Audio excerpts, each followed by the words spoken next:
Empezamos entonces con el trabajo práctico 6, ¿sí? Ustedes habrán visto que varios de los puntos, básicamente el 1, el 2, el 3 y el 4, tienen que ver con trabajos, con el trabajo práctico 4, que nosotros habíamos visto de seguridad social, a mi entender bastante bien. Bueno, digamos, la cátedra ha decidido profundizar un poco ese tema, por eso varios me preguntaban el tema de la bibliografía. Es para esos temas la misma que la bibliografía del trabajo práctico 4, el texto de Cordini, ¿se acuerdan? Pero para lo nuevo, y acá sí vale la aclaración de un par de correos que me habían enviado, en relación al texto de Grisolía y el capítulo de enfermedad inculpable de Grisolía, que es el que nos va a vincular con el tema de jubilación, porque, para decirlo rápido, enfermedad inculpable, después vamos a ver qué es, nos abre la puerta a una de las especies, de las clases de jubilación, que es la jubilación por incapacidad, ¿sí? Entonces vamos a usar enfermedad inculpable para estudiarlo, para aprenderlo, y al mismo tiempo lo vamos a llevar a la jubilación por incapacidad, y eso vincularlo con el sistema integrado previsional argentino y otras prestaciones que van a ser básicamente la jubilación ordinaria, la jubilación por incapacidad y las pensiones.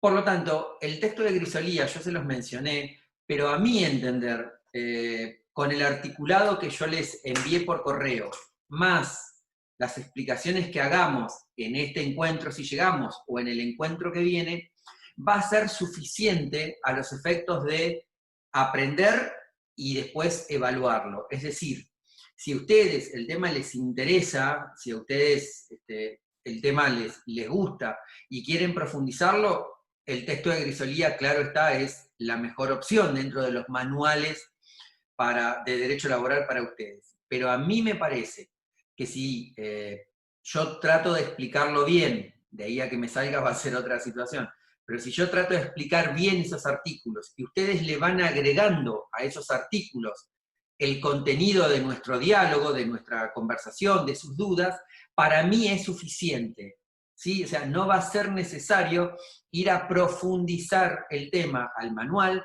más que todo, y honestamente, por los tiempos muy acotados que manejamos, ¿sí?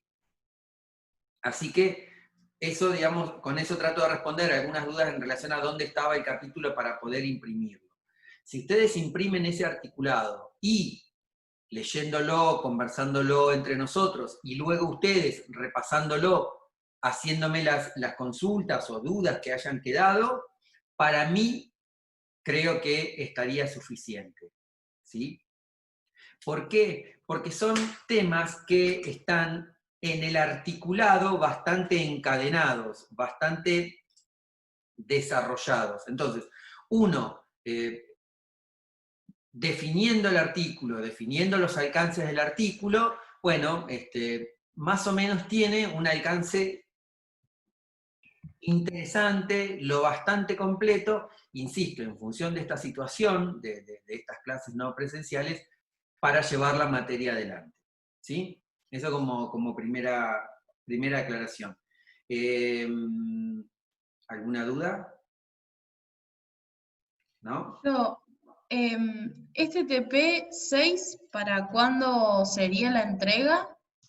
La entrega sería para dentro de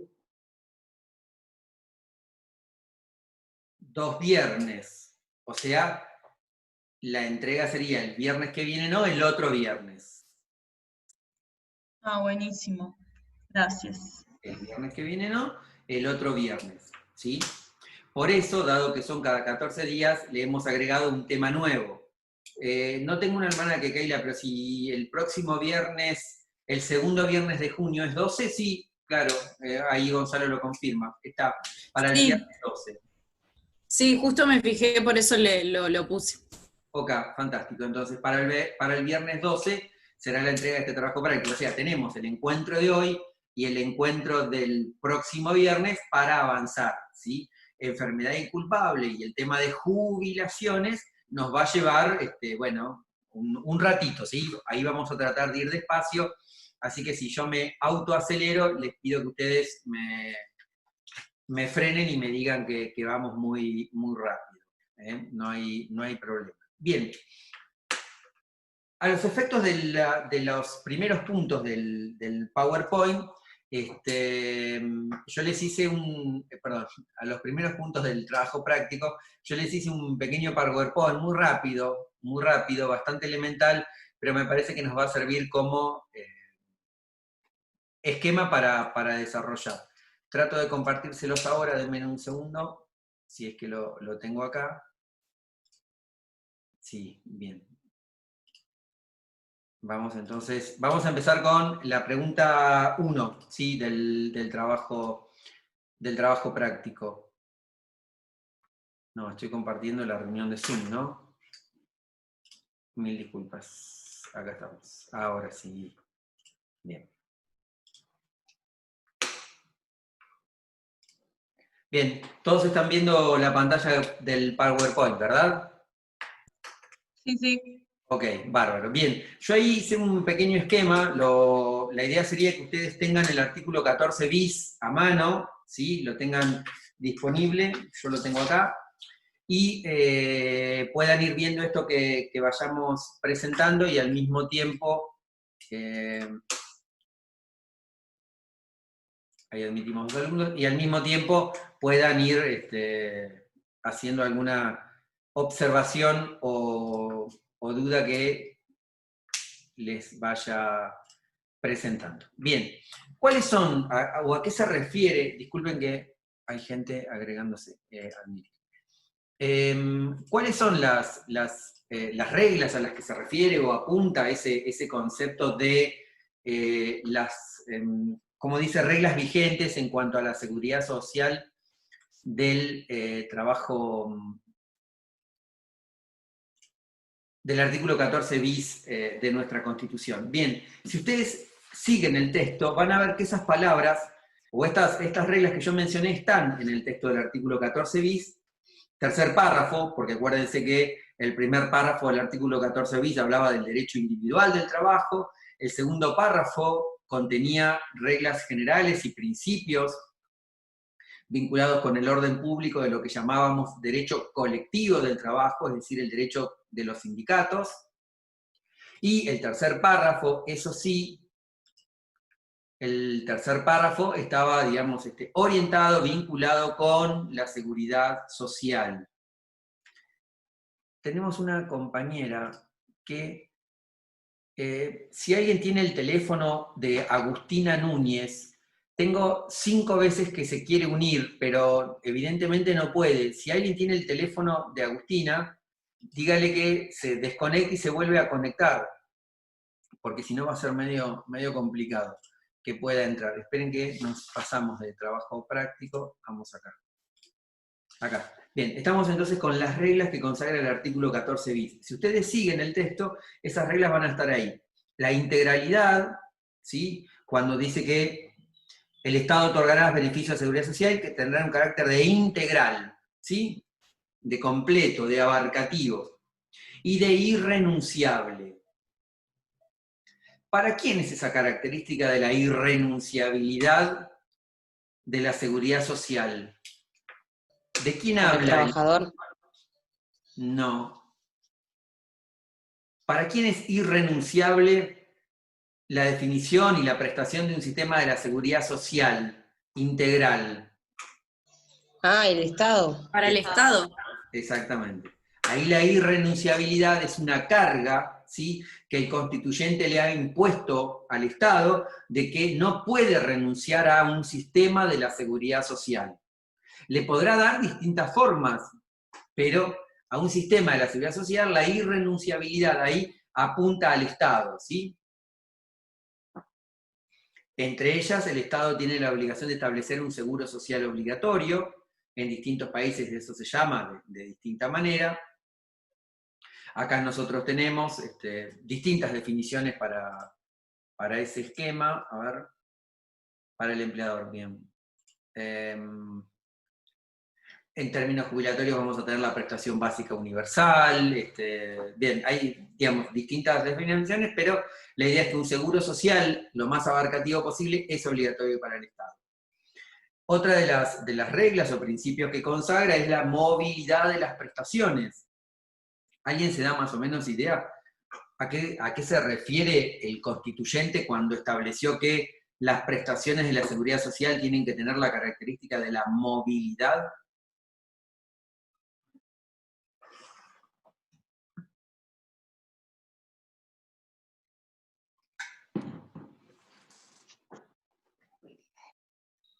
Es relativamente fácil.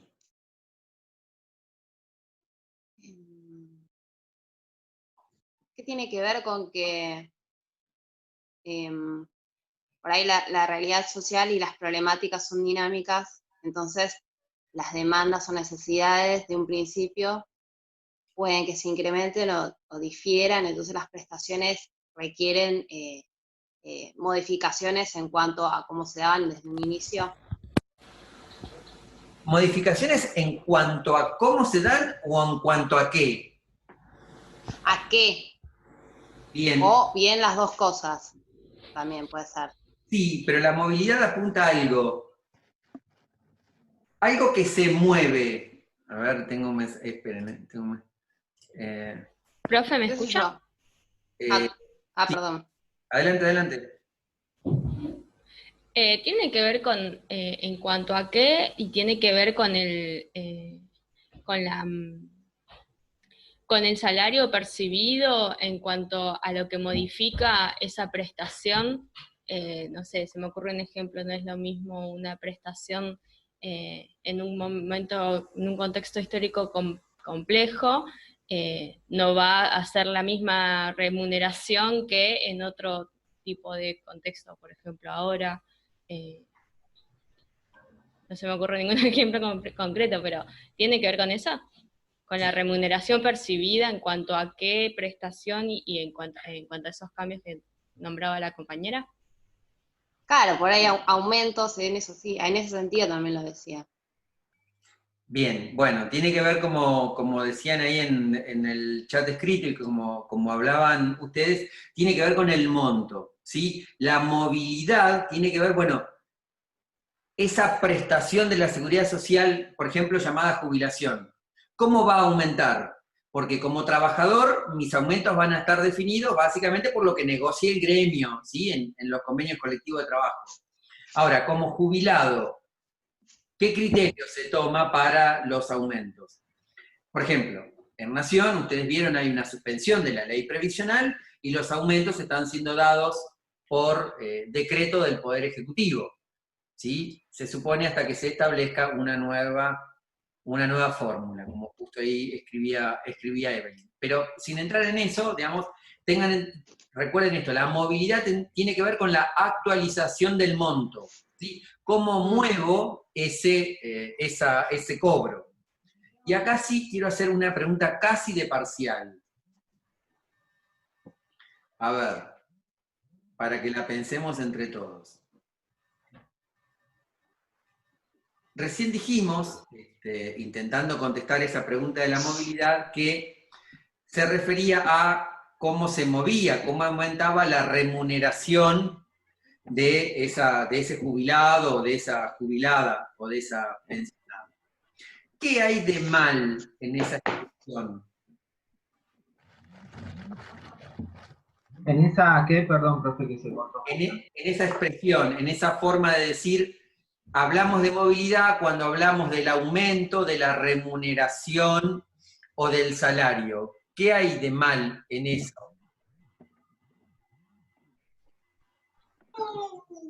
Que no sería una remuneración ni un salario. Exactamente. No es una remuneración, no es un salario lo que percibe el jubilado, la jubilada o el pensionado o pensionada. ¿Y por qué no es un salario o una remuneración? Porque no se presta un trabajo. Perfecto. Exactamente, porque no hay relación laboral. La remuneración en el salario es la contraprestación que recibe el trabajador por haber puesto su fuerza física o mental a disposición. Si no hay trabajador, hay jubilado, pensionado, no hay remuneración en el sentido de salario. Perfecto, bien. A eso apuntábamos. Lo que percibe es un haber jubilatorio, lo que percibe es un monto de la prestación. Llámenle como quieren, pero no le llamemos remuneración o salario. ¿Sí? Entonces, movilidad de las prestaciones es cómo van aumentando, cómo se van incrementando. La familia como bien jurídico protegido es otra de las reglas que establece el artículo 14 bis, que el constituyente ha querido definir como regla, ¿sí? como obligación para el Estado. Y finalmente, tal vez uno de los más problemáticos en cuanto a su instrumentación, a su operatividad, es la vivienda como un derecho, ¿no? En esta situación, y esto lo vamos a vincular luego con la situación de emergencia y la emergencia sanitaria, ustedes vieron cómo el tema de, si bien hay un desarrollo generalizado del virus en distintas comunidades urbanas, parecería que el nivel de afectabilidad de los barrios llamados carenciados, o como ahora se le llaman de las barriadas populares, parecería que hay una fuerte incidencia de esa condición para que la enfermedad avance. ¿Sí? Así que bueno, básicamente a mi entender, esas son las reglas que menciona, que establece el artículo 14 bis de la Constitución. ¿Sí? Tengan en cuenta que son reglas o principios que son, digamos, de oponibilidad para el Estado, son una carga para el Estado. ¿Sí? ¿Alguna duda o pregunta? ¿No? ¿Estamos todos? ¿Alguien quiere hacer? Yo tengo una duda. Sí. Porque esto de, no sé, me suena raro lo de la vivienda, porque es como que no, no se da en la realidad. Sí, yo no quiero entrar en otra idea teórica, digamos, pero en el derecho constitucional, el derecho y el derecho constitucional en especial, ha elaborado una división de derechos que son programáticos o derechos que son operativos, ¿sí? De manera tal de definir, por ejemplo, la vivienda como un derecho hacia adelante, como un derecho, digamos, vinculado con una obligación programática, no de cumplimiento estricto. Es un tema técnico, tiene que ver con el estudio del derecho constitucional, no viene al caso ahora, pero sí es digamos, una distancia enorme entre el texto constitucional y la obligatoriedad del Estado de materializarlo, de poder... Sí, es como dice Evelyn, los derechos programáticos tienen que ver con la aspiración, digamos, con si ustedes quieren, a dónde queremos llegar. Tiene que ver con eso. Escapa a nuestras posibilidades, tampoco yo soy un especialista en derecho constitucional, pero la explicación de eso que le hacía ruido a la compañera, y con razón, tiene que ver con esa situación, ¿sí? Esa clasificación de derechos que ha hecho, digamos, porque bueno, obviamente son muy, muy distantes la enunciación de la norma con lo que vemos en la realidad, ¿sí? Bien, pasamos entonces a la pregunta 2. Esta es una respuesta que yo elaboré pensando en un análisis mío, si ustedes quieren, un poco rápido de la situación. Claro está que abrimos el debate para incorporar otras características que no hayamos visto. Si ustedes, digamos, tuviesen que definir con pocas palabras o hacer como un punteo, que es lo que vamos a ver ahora, como un punteo de cuáles serían las características de la situación socioeconómica al momento en que se establece la pandemia, seguramente podríamos hacer una lista bastante larga, bastante extensa. Yo traté de resumirlo en este esquema, insisto, se podrían agregar muchos más y abrimos el debate para el que quiera agregar o no estar de acuerdo con estas caracterizaciones generales, digamos. Nuestra realidad socioeconómica tiene una muy alta informalidad general, ¿sí? Es decir, un montón de situaciones que escapan al control de la ley, en nuestro digamos, vinculado con nuestra materia, podríamos decir una gran tasa de empleo precario, no solamente no registrado, sino también de empleo precario, ¿sí? De empleo que se hace sin las medidas de protección, sin el límite de la jornada, trabajadores que, digamos, prácticamente se tienen que mover hasta con las herramientas de trabajo, ¿sí? Cualquiera que, no ahora, pero en una época normal, use el tren a la mañana temprano, va a ver que hay un conjunto de trabajadores que van con, digamos, hasta con sus herramientas, con sus elementos de trabajo, y eso honestamente no es así, porque es el empleador el que debe proporcionar esos elementos. Pero bueno, la verdad es que en términos generales la situación laboral tiene una alta informalidad, y eso también se ve, esa informalidad, no solamente en el trabajo no registrado, en el trabajo en negro. Les cuento un caso de una situación que llegó digamos, me llegó por el estudio. Una casa de un hogar de día, vieron, de esos lugares donde las personas mayores, los abuelos, las abuelas, los viejitos son llevados por la familia a la mañana y son retirados luego a la tarde, a la tardecita, o sea, están para cuidar a los abuelos mientras alguien de la familia trabaja. Bien, en esos lugares que están registrados, que están habilitados, porque normalmente tienen obras sociales que los controlan incluso, por ejemplo, el caso que yo llevo al estudio, un lugar que tiene 7 empleados, de los cuales 3 son empleados en el sentido del artículo 4 y 21 de la Ley de Contrato de Trabajo.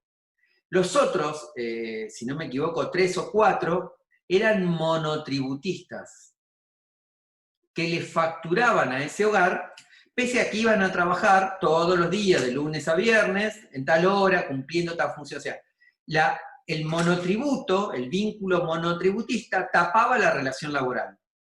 Entonces, ese monotributista en realidad no trabaja en negro, porque el monotributo le permite hacer aporte jubilatorio, le permite tener obra social. Pero el monotributo encubre la relación laboral verdadera. O sea, no está en negro esa persona. Está en una relación laboral, digamos, si ustedes quieren, disfrazada, disimulada, ¿sí? Tapada. Ahora bien, esta ayuda que da el Estado, de que paga el salario de hasta 2 salarios mínimos vitales y móviles por cada trabajador, este grupo de trabajadores que en realidad estaban disfrazados con monotributo no pueden acceder. En cambio, estos trabajadores que sí estaban registrados pudieron acceder. Entonces se crea una distorsión muy grande. ¿Se entiende? Porque el Estado, como lo tiene identificado como monotributista, no le da recursos al empleador para pagarle el salario.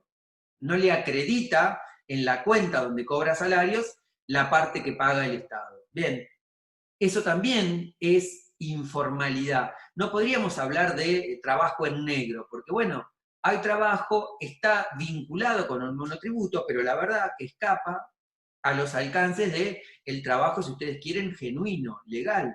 Y ven, en esta situación se ve la diferencia, es decir, cómo los trabajadores debidamente registrados acceden a una prestación que da el Estado para cubrir una de las consecuencias de la pandemia y los otros quedan afuera. A eso, digamos, hablamos con informalidad, es decir, no solamente piensen en informalidad el trabajo en negro, sino también aquellas formas en las cuales se pretende disimular una relación laboral. Claro, como las formas de cooperativismo. A ver, ayúdame un poco, ¿a qué te referís? Mirá, por ejemplo, los recuperadores de La Plata trabajan en una cooperativa y no todos perciben salario. Se da un salario y ese salario, ponele, trabajan 100 personas, 50 perciben el salario. Ese salario de las 50 personas se divide por las 100. Bueno, Exactamente. Eso también. Eso también. No, te pedí que me aclares cooperativismo porque hay muchos casos de fábricas recuperadas que Claro, claro. con el esquema de cooperativismo, digamos, mutuo. En esos casos que vos mencionás, de estos trabajadores municipales, sí, claro, también hay una situación de informalidad derivada de una situación de ilegalidad. Claro. Bien, una elevada tasa de subocupación o desocupación, ¿sí? Ustedes eso ya lo han, perdón, ustedes eso ya lo han visto. A ver, María José. Esto es algo que sucede en estos últimos años, ¿no? Incluso he oído de muchos programas del Estado en relación a nuestra profesión con empleos monotributistas. Sí, en realidad el Estado ha sido siempre el que más ha violado estas disposiciones de la ley de contrato de trabajo, haciendo una aclaración. El empleo público no está regulado por la ley de contrato de trabajo, ¿sí? El Estado desarrolla sus propias normas con sus empleados públicos. En la provincia de Buenos Aires hay una ley que es la 10430, que regula, digamos, todo lo que sería la administración centralizada, y después hay leyes particulares, por ejemplo, la de los médicos en los hospitales, por ejemplo, los de los agentes de seguridad, la policía, el servicio penitenciario, etc. El Estado es el que más usa figuras que, desde el punto de vista del derecho laboral particular, serían formas de no contempladas, formas de irregularidad laboral, ¿sí? Por ejemplo, les doy un ejemplo, caso típico, los médicos residentes. La residencia tiene un salario, tiene una paga, pero por ejemplo no tiene aportes jubilatorios, ¿sí? Y el médico residente trabaja exactamente igual que el otro médico que ya pasó la residencia y que tiene una relación de empleo. El Estado sí. Sí. Incluso muchos y muchas trabajadoras sociales, para trabajar en centros de día y en diferentes instituciones nos piden ser monotributistas. O sea, como que el trabajo social tiene mucho para decir en cuanto a eso, porque también lleva a la precarización nuestra también, que tenemos, como no tenemos esta relación laboral clara y tenemos que ser monotributistas muchas veces, nada, como que se da esa doble vara de bueno, trabajamos para el Estado, somos asalariados del Estado, pero son los primeros en precarizarnos. O sea, es todo como un embrollo. Sí, claro, el Estado es lamentablemente el que más estira, fuerza esta idea. Sí, lamentablemente sí. El monotributo, digamos, si bien es un régimen simplificado, con el cual es bastante fácil acceder y llevarlo adelante, es decir, no hay que contratar un contador, no hay que hacer declaraciones juradas anuales, etc. Es un régimen simplificado porque en el monotributo con un solo pago coexisten todas las obligaciones impositivas. Al mismo tiempo de esas ventajas, claro está que, bueno, es usado para estirar esta frontera de la regularidad o no regularidad en materia de relaciones laborales. Sí, sí, sí. Bien.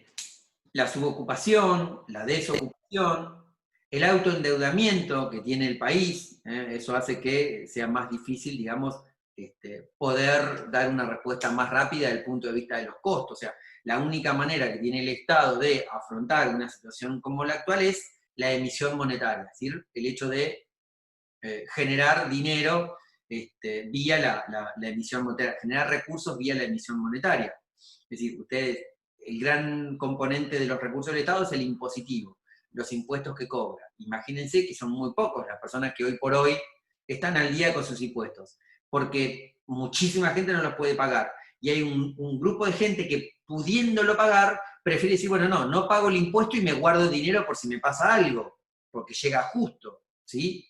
Entonces, la recaudación del Estado es muy baja. Una capacidad ociosa instalada, ¿a qué nos referimos con esto? Bueno, la industria, los creadores de trabajo, tienen, digamos, una alta posibilidad de seguir produciendo, por ejemplo, sin contratar más mano de obra. A eso se llama capacidad ociosa instalada. Las empresas están trabajando a un nivel muchísimo menor de producción de lo que podrían hacer.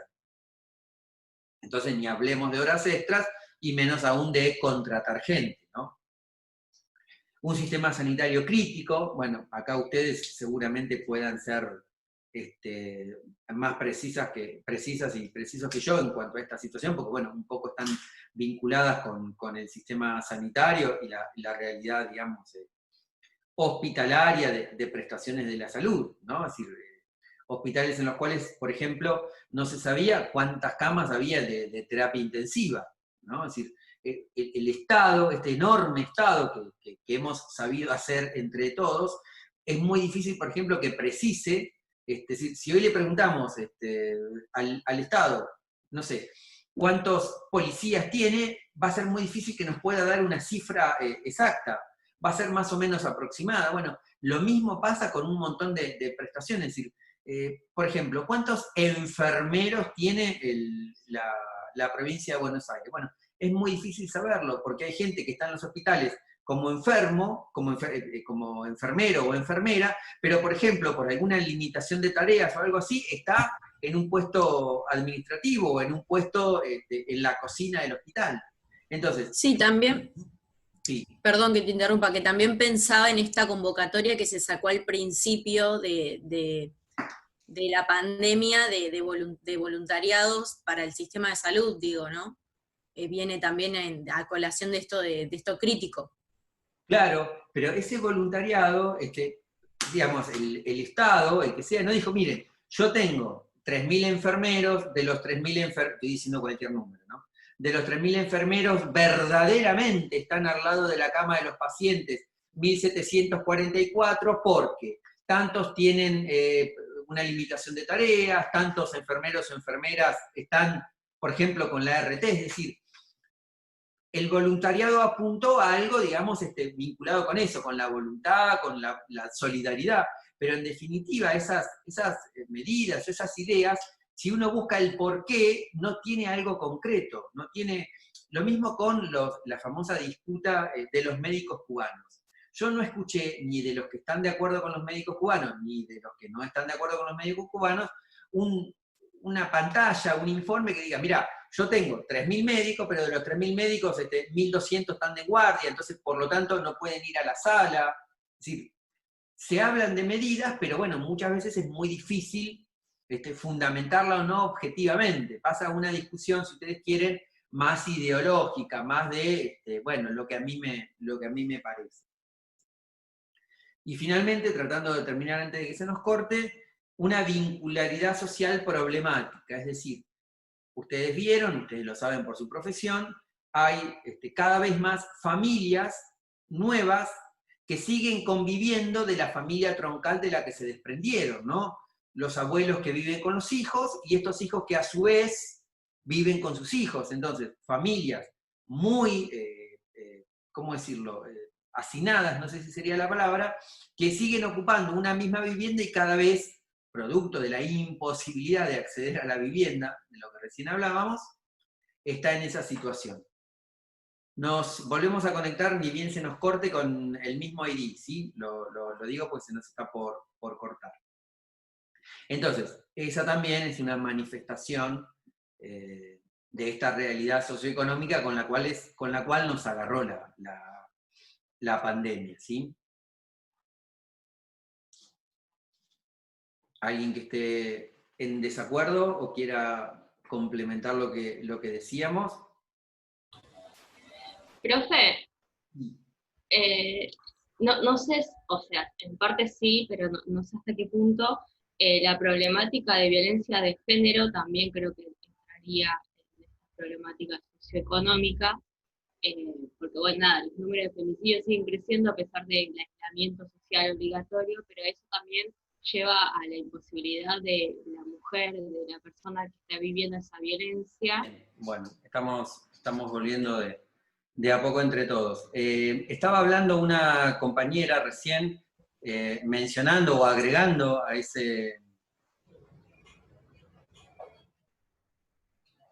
ese punto que habíamos, a ese punteo que habíamos hecho, el de el incremento de las problemáticas de violencia de género. Eso es válido también, ¿sí? es una de las evidencias que ha dejado esta situación. Vamos a compartir. Profe, Sí, adelante. otra podría ser que el 51% de la producción nacional se encuentra en el conurbano y en la ciudad de Buenos Aires, porque acá se vio como, digamos, se tuvo que ir al confinamiento en este sector y la producción nacional se cayó. Entonces, si fuera una producción más federal, eso no sucedería, porque en el resto del país se están abriendo las medidas. Y tenés mucha razón, yo no lo había pensado, digamos, como una cuestión, tenés mucha razón, como una cuestión demográfica, el lugar donde se nuclea mayor cantidad de gente, cómo en estas situaciones incide en un problema de esta magnitud. Sí, tenés razón, yo no lo había pensado, no lo agregué, pero perfectamente es válido y sí, es más que notorio, ¿no? Cómo de alguna manera esta situación que en un solo partido del Gran Buenos Aires, esto que ahora se llama Área Múltiple Buenos Aires, AMBA, en un solo partido del Gran Buenos Aires pueden vivir la misma cantidad de personas que, por ejemplo, en una provincia de regular tamaño territorial como Córdoba, es una situación muy, muy notoria, ¿no? Muy palmaria, indiscutible desde esa perspectiva. Que evidentemente, ojalá esto sirva, digamos, para debatir o empezar a debatir estas situaciones, ¿no? Es, hasta si ustedes quieren, justo teniendo tanto territorio, tener este tipo de vulnerabilidades concentradas en muy poco espacio, en muy poco territorio físico, ¿no? En muy poco suelo. ¿Qué incentivos tiene un empleador para trasladar su producción al interior, ¿no? Hace muchos años atrás se empezaron a crear las famosas zonas francas, que estaban como, o parques industriales, son técnicamente cosas distintas, pero bueno, eran espacios en los cuales el Estado ordenaba cierta división y facilitaba la producción de ciertos bienes o servicios. Bueno, esos espacios o zonas francas se transformaron como en depósitos impositivos, ¿no? Porque lo que permitía, por ejemplo, la zona franca es yo importo y en la medida que ese producto queda en la zona franca, no entra al territorio aduanero general, no pago impuestos.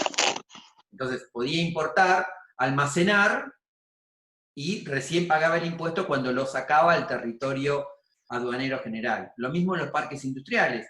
No se pagan ciertas tasas municipales vinculadas con la salubridad e higiene, hay ciertos beneficios. Pero bueno, eso sigue estando siempre todo muy cerca de estos grandes núcleos. A ver, Maylen dice, yo agregaría también el avance de la derecha en la región, pero no solo en relación a lo económico, sino también sobre la disputa por la construcción del sentido común. Sí, ¿a qué llamas construcción del sentido común, Maylen? ¿Qué nos querés decir con eso? Con el tema de un mensaje tipo único, del control de los medios de comunicación, ¿a qué querés agregarlo o yo lo estoy interpretando mal?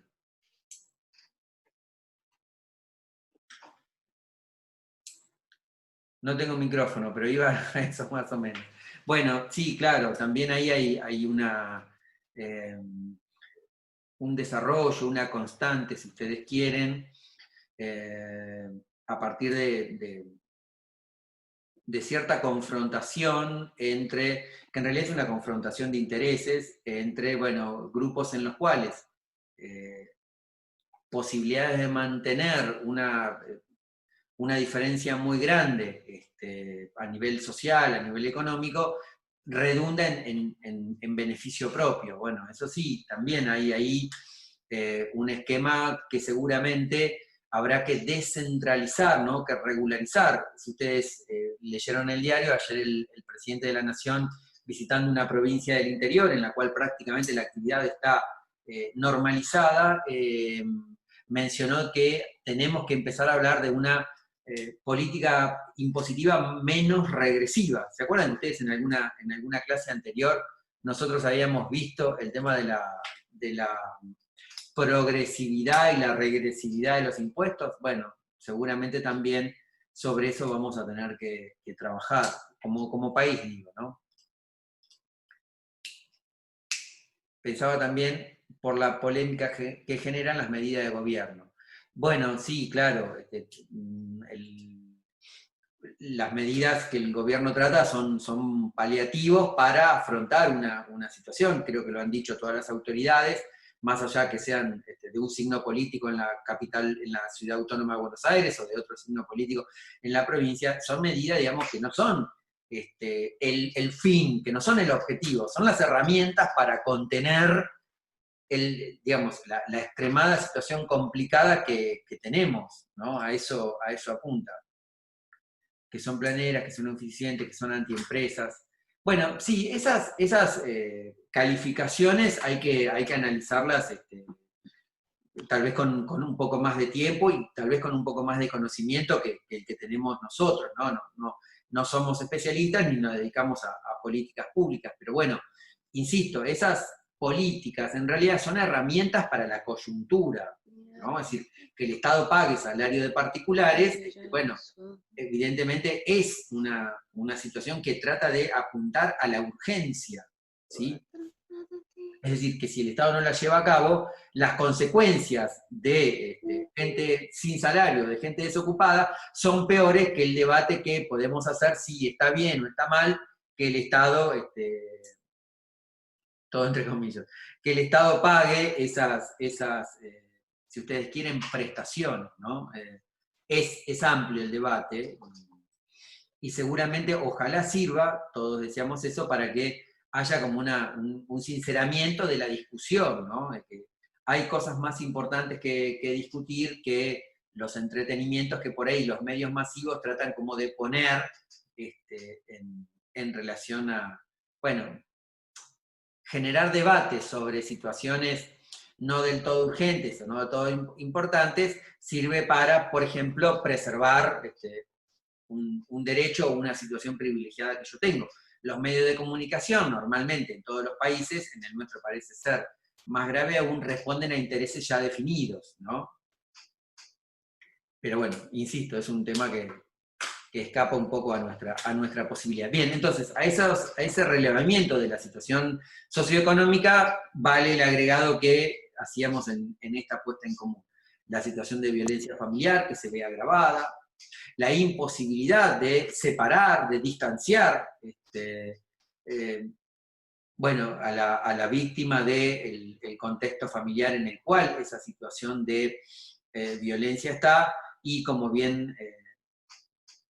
se mencionaba también, el tema de la cuestión del conjunto de población que vive en espacios reducidos, y que eso facilita, amén de una situación urbanística muy delicada, la propagación o el desarrollo del virus. Sí. Profe, Sí. volviendo a esto de los medios, ¿vos sabés algo sobre la ley de medios? ¿Qué onda? Porque también eso como que no se aplica, ¿o sí? No, la ley de medios que fue sancionada durante el gobierno, durante la administración el último de los mandatos, si no me equivoco, de Cristina Kirchner, fue derogada por el gobierno de Macri, ¿sí? Es decir, la ley de medios no está actualmente vigente. Quedaron algunos institutos, algunas normas, que el ente que la regulaba, que era el AFCA, la Administración Federal de Contenidos Audiovisuales, o no me acuerdo de memoria la sigla, pero hoy ley de medios, en el sentido de la ley de medios que había sancionado y promulgado, que había sancionado el Poder Legislativo y que había promulgado la presidenta Kirchner, esa ley no está vigente, ¿sí? Se supone que, y ahí hay, bueno, varias interpretaciones, hay un sector dentro de la alianza de gobierno actualmente en funciones que va a procurar, bueno, replantear la necesidad de un debate de la ley de medios, o sea, crear una ley de medios, digamos, ¿no? Ustedes saben que eso era cierto, fue cierto, hasta la sanción de la última ley de medios, insisto, en el gobierno de la presidenta Kirchner. La ley de medios que se venía manejando era un decreto ley de la dictadura militar. ¿Sí? La democracia no había logrado un consenso sobre una ley de medios de comunicación audiovisual. Así que es probable que surja un debate sobre la ley de medios. El tema ahí es que, bueno, parecería ser que un sector de la administración política actual, más vinculada con Fernández o con el presidente Alberto Fernández, no serían, o no estarían tan interesados en una ley tan restrictiva o reglamentarista como dicen era la ley de medios que había logrado sancionar el Poder Legislativo y promulgado en el gobierno de Cristina Kirchner, que con varias medidas de amparo, básicamente del Grupo Clarín, prácticamente estaba como desmembrada, porque había cosas que tenían amparo, básicamente, ustedes se acuerdan, lo que más, digamos, creaba era la división patrimonial de las unidades de negocio de los medios, ¿no? Es decir, que una empresa de diario, o sea, un diario no puede ser dueño del cable, de la radio, de la empresa que imprime, de la empresa que hace el papel, bueno, todo eso, que en la época del gobierno de Cristina estaba muy lento por el tema de productos de amparos y de ciertas medidas, digamos, para frenar esa ley por su inconstitucionalidad, quedaron virtualmente en la nada con la derogación de la ley de medios. Sí. No soy un especialista en esos temas, pero es más o menos lo que te puedo decir. Hoy no tenemos una ley de medios. Bien. Esto ya lo vimos. Y acá estamos en el en el tercero de los puntos de contingencias que han aparecido, que básicamente son un relevamiento de lo que habíamos visto en la pregunta anterior. La evidencia real de precariedad de un montón de situaciones, todas las que describimos recién, el desempleo, la informalidad, el hábitat, ¿no? Esto que por ahí la compañera mencionaba como cuestión demográfica, bueno, démosle una idea más amplia, y es no solamente la gran cantidad de gente viviendo en un territorio pequeño, sino también las condiciones en las que viven, ¿no? Las condiciones en las que viven. Malas prácticas sanitarias, ustedes se acuerdan que una de las críticas que de hecho salen en este debate actual es en relación a la política sanitaria de la administración anterior, la que había tenido el presidente Macri, en relación a la eliminación de ciertas vacunas del calendario, la no prestación de vacunas de manera masiva como había sido, el hecho, si ustedes quieren, operativo o no, de la eliminación del Ministerio de Salud y su transformación en una secretaría, cuando fue una de las famosas políticas de achique del gasto fiscal, algo que se vuelve a repetir siempre, ¿no? El gasto fiscal. Bueno, el debate que se generó sobre la apertura o no de hospitales que estando construidos en la provincia de Buenos Aires no habían sido habilitados. La falta de servicios públicos, ustedes vieron que cuando se planteó el tema en la Villa 31, hasta se decía que no había agua potable en la villa, ¿no? Entonces, ¿cómo hacemos para que una de las recomendaciones sea limpiar con un trapo con lavandina y limpiar, digamos, los objetos, las mesadas, de lavarnos las manos, si no tenemos agua potable, agua limpia? El empleo encubierto, esto que mencionábamos recién, ¿no? De una gran cantidad de trabajadores que en realidad son como una especie de cuentapropistas, cuando en realidad lo que deberían tener es una relación laboral, y yo ahí dejé abierto con puntos suspensivos para, bueno, para agregar lo que a ustedes les parezca más más rico, que más permite ampliar, pero más o menos entre lo que vimos recién en relación al punto anterior y nos damos una idea de la situación.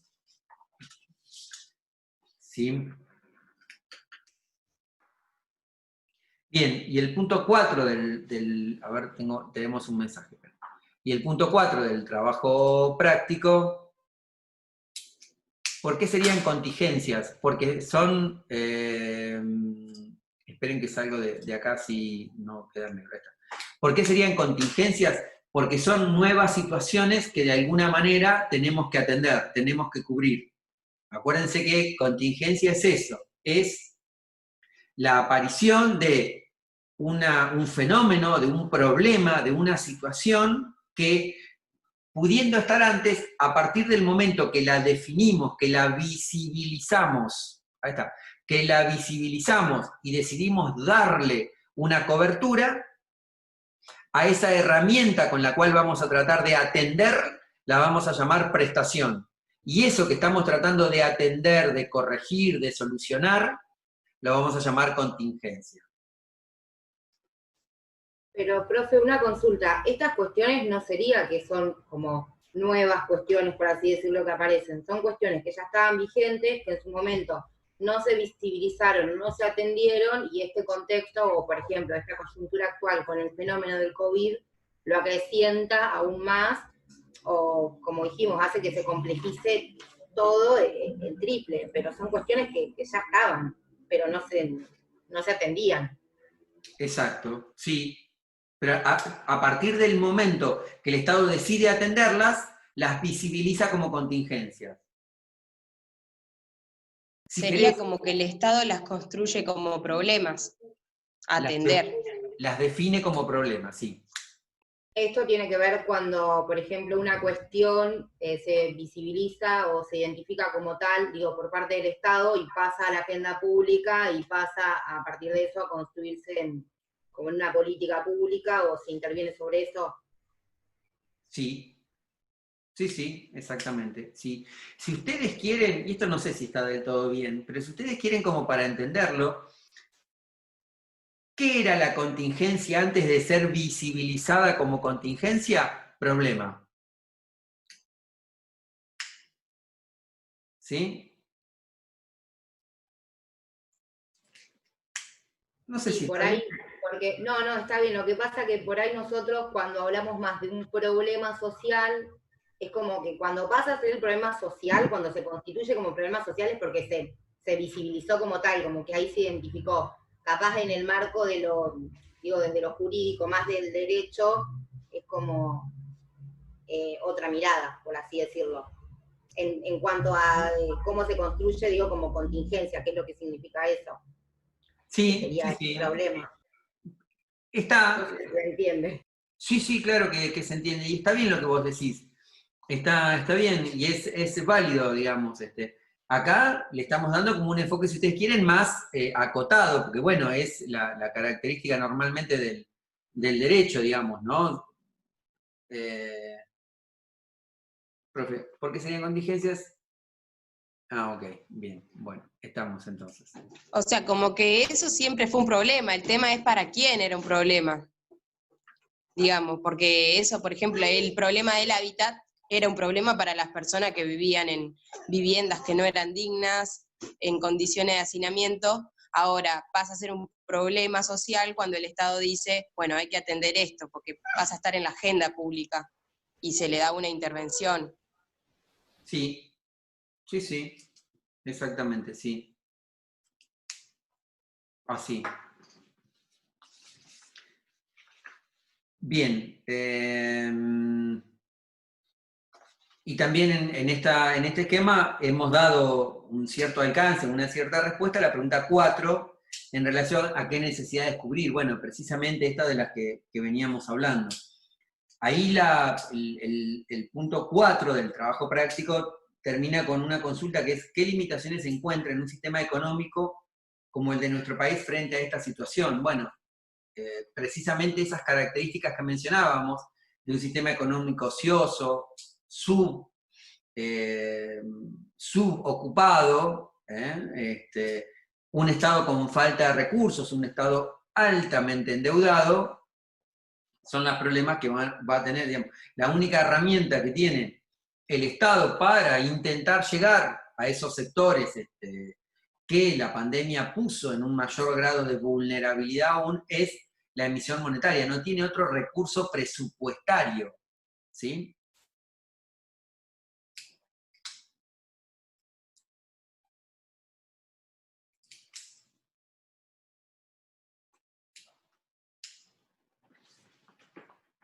Y la emisión monetaria siempre ha sido objeto de un gran debate en sistemas económicos como el nuestro, ¿no? Entre paréntesis, hay autores vinculados normalmente con los sectores más conservadores de la economía que tienen como una regla, como un axioma casi indiscutible que la emisión monetaria genera inflación, ¿no? Porque el Estado pone medios económicos, dinero, a disposición de la gente, y la gente sale a comprar bienes y servicios. Entonces, por la ley de oferta y demanda, típico eslogan de la derecha económica, de la economía clásica, más liberal, cuando quienes ofrecen bienes ven que la gente tiene más recursos para comprarlos, suben el precio, porque total, si tiene recursos lo va a comprar igual. Rápidamente explicado, ese es el gran debate que siempre la derecha, los sectores más conservadores de la economía, los liberales, digamos, de lo que habíamos visto nosotros, de Rawls y de Nozick, ¿se acuerdan? Bueno, todos los sectores más vinculados hacia las ideologías de Nozick tienen como este axioma, ¿no? Como esta verdad.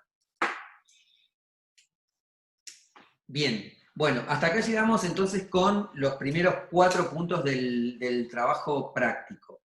¿Sí? Una cuestión, dado que lo hemos conversado y hemos intercambiado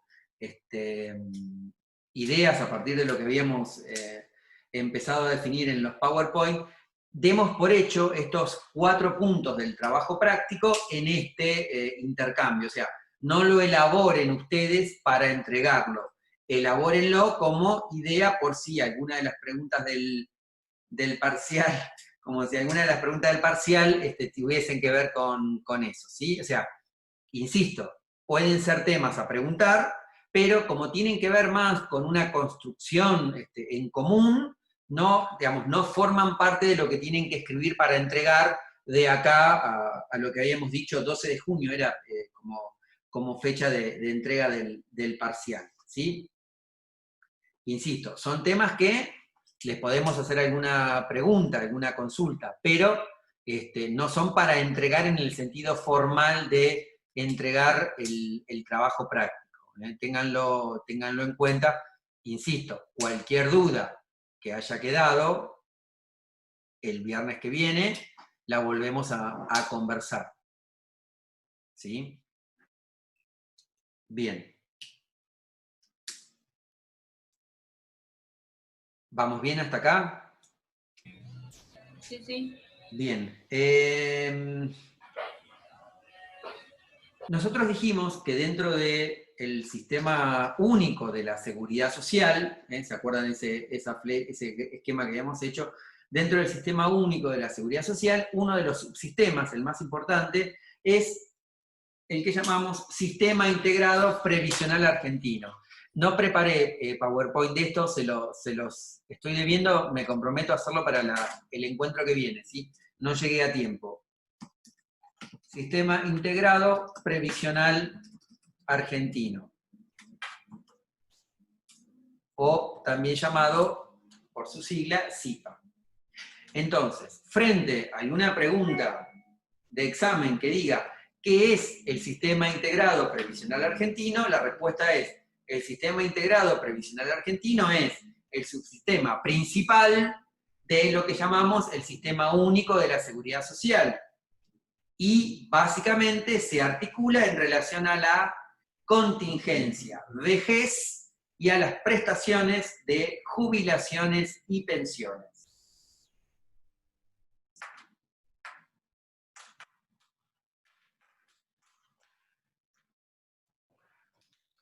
Yo les diría que no lo anoten porque ya vamos a sacar esa pregunta del examen, así que esa pregunta no va a estar. Entonces, las prestaciones centrales del sistema integrado previsional argentino dijimos que son jubilaciones y pensiones.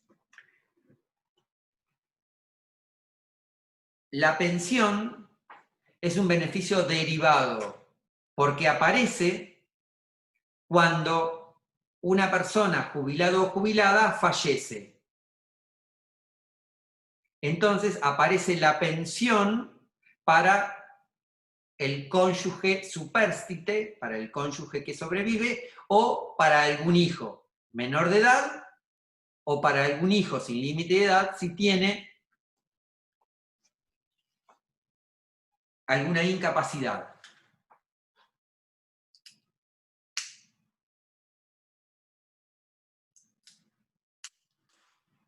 Las jubilaciones que nosotros vamos a ver se pueden clasificar en, esperen que trato de escribirlo rápido yo, jubilación ordinaria, jubilación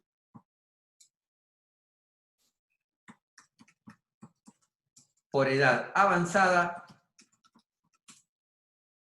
y la jubilación, aunque en realidad es una prestación, la jubilación por incapacidad.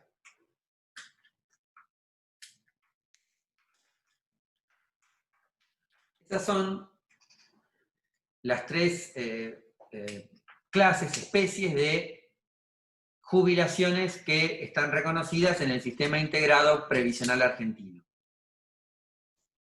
Cualquiera de las jubilaciones, sea ordinaria, por edad avanzada o por incapacidad, que se extinga, ¿sí?, que desaparezca, va a aparecer una pensión. La pensión es una sola, pensión. Puede ser una pensión que se deriva de una jubilación ordinaria, puede ser una pensión que se deriva de una jubilación por edad avanzada, o puede ser de una pensión que se deriva por incapacidad. ¿Sí?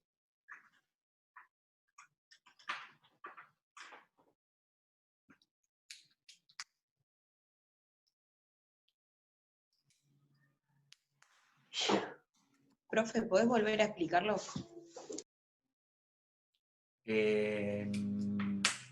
Sí. A ver. Estamos hablando del sistema integrado previsional argentino. ¿Qué es el sistema integrado previsional argentino? Es uno de los subsistemas, el principal, que compone el sistema único de la seguridad social en nuestro país. ¿Con qué se integra, valga la redundancia, el sistema integrado previsional argentino? A partir de la contingencia vejez o edad, y define tres tipos de prestaciones. La prestación llamada jubilación ordinaria, la llamada jubilación por edad avanzada y la jubilación por incapacidad. Y también define una prestación llamada pensión, que es técnicamente un beneficio derivado. ¿Por qué derivado? Porque aparece, porque nace la pensión cuando alguien que fue un jubilado o jubilada fallece. Entonces el cónyuge que sobrevive, o los hijos menores de edad, o los hijos de cualquier edad, si tienen alguna discapacidad, van a ser los beneficiarios. ¿Lo dije bien? O sea que las pensiones vendrían a ser como beneficios derivados de las jubilaciones, o sea, cuando se extingue, eso deviene en pensión, o sea, en ese tipo de prestación. Sí, exacto. Sí, sí. Sí, sí.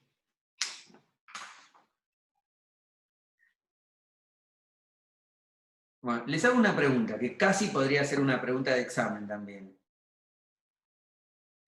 Siempre que se extingue una pensión, siempre que se extingue una jubilación, ¿hay una pensión que aparece?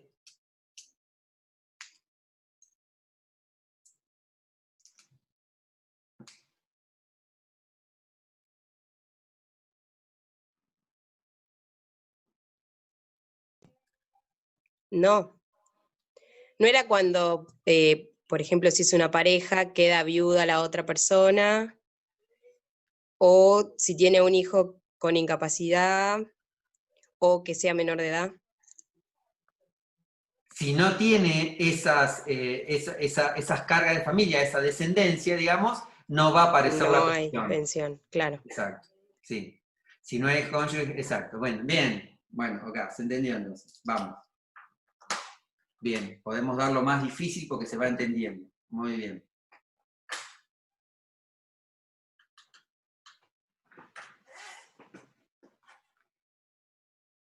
¿Cuáles son los requisitos para una jubilación?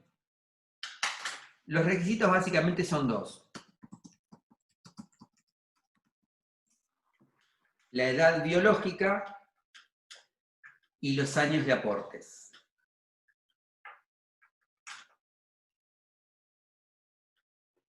Es decir, yo tengo que llegar a cumplir determinada edad para poder jubilarme. En el sistema nacional es 65 años para el varón, 60 años para la mujer. Pero no solamente tengo que tener una edad biológica determinada, 60 o 65, también conjuntamente tengo que tener una determinada cantidad de años de aportes, que son 30. ¿A qué llamamos años de aportes? A los aportes que el trabajador tiene cuando tiene una relación laboral registrada.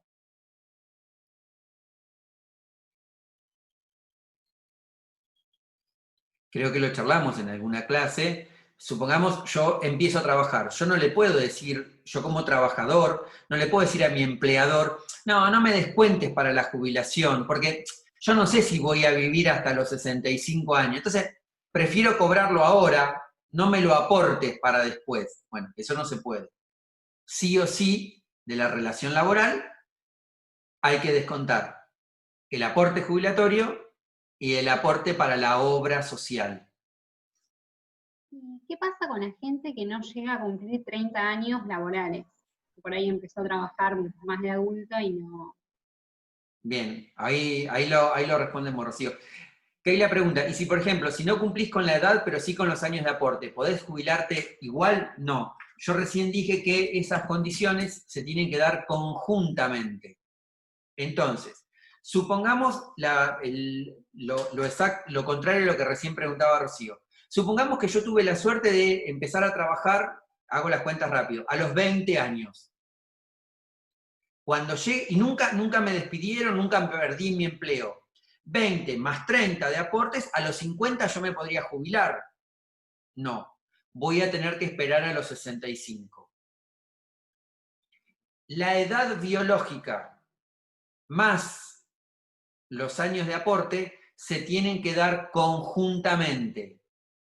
Entonces, para aquellos trabajadores que han tenido la suerte de conseguir un empleo registrado a una corta edad y han tenido la suerte de nunca perder un empleo o de perder uno pero conseguir otro inmediatamente, va a haber un momento en que su aporte va a ir al sistema general, aunque él ya esté en condiciones de haberse jubilado. Las dos condiciones, edad biológica más cantidad de años de aporte, se tienen que dar conjuntamente. Ustedes... Profe, pero eso no puede variar de acuerdo al rubro, digamos, en el que trabajás también. Sí, Camila, puede variar, pero vamos primero con el esquema general y después vamos a las particularidades. Haceme acordar la clase que viene de esa consulta que vos me haces, de los regímenes particulares, porque no sé, tenemos tiempo, podemos seguir después en otro Zoom. Pero vamos a tratar de responderle recién a Rocío que... ¿Qué habías preguntado, Rocío, que no recuerdo? ¿Qué pasa si tenés la edad para jubilarte, pero no llegás a los 30 años de haber trabajado? Por ahí hay gente que empieza a trabajar a los 40, 50, como sea. Ok, tenés que seguir trabajando hasta cumplir los 30. Pero si llegás a 70 años y no cumpliste los 30, en vez de tener la jubilación ordinaria, vas a tenerlo por la jubilación por edad avanzada. Lo respondo así en general para no entrar en detalle ahora. Lo vamos a ver en detalle en la clase que viene con un PowerPoint para tratar de hacerlo un poco más claro. ¿Sí? Y anticipando un poco la pregunta de Camila, que te pido que hagas la clase que viene, esto es el esquema general. Por ejemplo, si ustedes trabajan en un trabajo insalubre, ¿sí? Los años de aportes van a ser menos y la edad biológica va a ser menos. O sea, ¿hay regímenes particulares que escapan a estas reglas generales? Sí, pero la regla general es esta. ¿Sí? Entonces, para no hacerlo muy, muy extenso y poder continuar la clase que viene. El sistema integrado previsional argentino es el subsistema que se va a encargar de la contingencia vejez o edad a partir de un esquema general definido por jubilaciones y pensiones.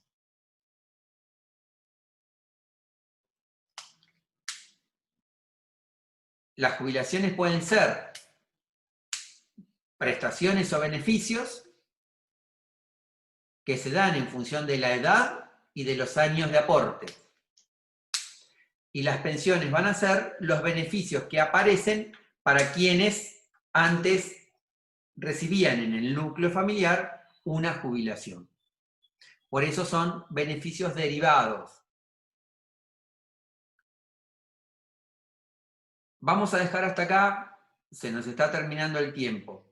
La clase que viene o el encuentro que viene vamos a retomar, ¿sí?, con Sistema Integrado Previsional Argentino, y traten de tener el articulado que les envié por correo, del 208 al 213, eso nos va a permitir acceder a jubilación por incapacidad, y después la regla general del 252, los trámites, cómo se inician los trámites jubilatorios, ¿sí?, para la jubilación, ya sea ordinaria, vamos a explicar a qué se refiere, o por edad avanzada.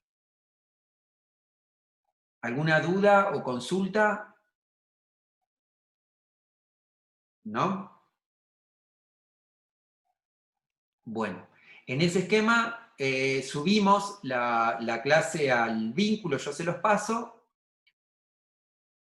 y la clase que viene, o el encuentro del próximo viernes, lo dedicamos principalmente a Sistema Integrado Previsional Argentino y a las dudas que ustedes tengan de lo que pudieron ver o repasar para hoy.